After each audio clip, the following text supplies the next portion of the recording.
మీకు పెళ్లైందా? అయితే తప్పనిసరిగా ప్రతి బుధవారం తలస్నానం చేయండి. ఎందుకంటే శుక్రవారం వస్తే చాలు ఆడవాళ్లు తలస్నానం చేస్తుంటారు. శుక్రవారం ఆడవాళ్లకు తలస్నానం చేయరాదు. తలస్నానం అంటే నలుగు పెట్టుకోవడం, తలకు షాంపూలు పెట్టుకోవడం. దీనిని తలంటు అని కూడా అంటారు.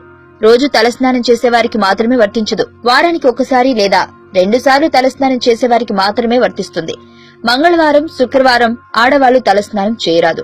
ఒకవేళ శుక్రవారం తలస్నానం చేస్తే సౌఖ్యాలన్నీ దూరమవుతాయి. శనివారం తలస్నానం చేస్తే ఐశ్వర్యం లభిస్తుంది.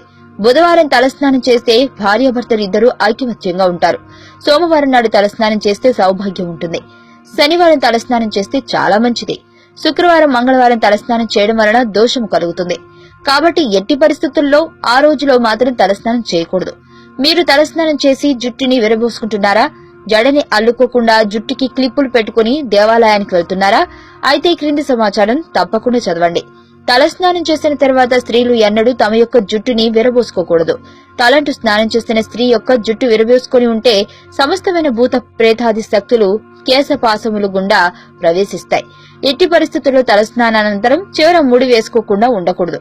స్త్రీ విరబోసుకున్న జుట్టుతో సంచరించినచో అనేక దుష్టగ్రహాలు ఆవహించి స్త్రీలలో కామ లక్షణములను ప్రేరేపిస్తాయి.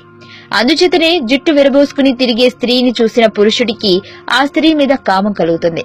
తలస్నానానంతరం జడని అల్లుకుని లేదా జుట్టు కొసరని ముడివేసుకుని పూజ, దైవదర్శనం చేయాలి.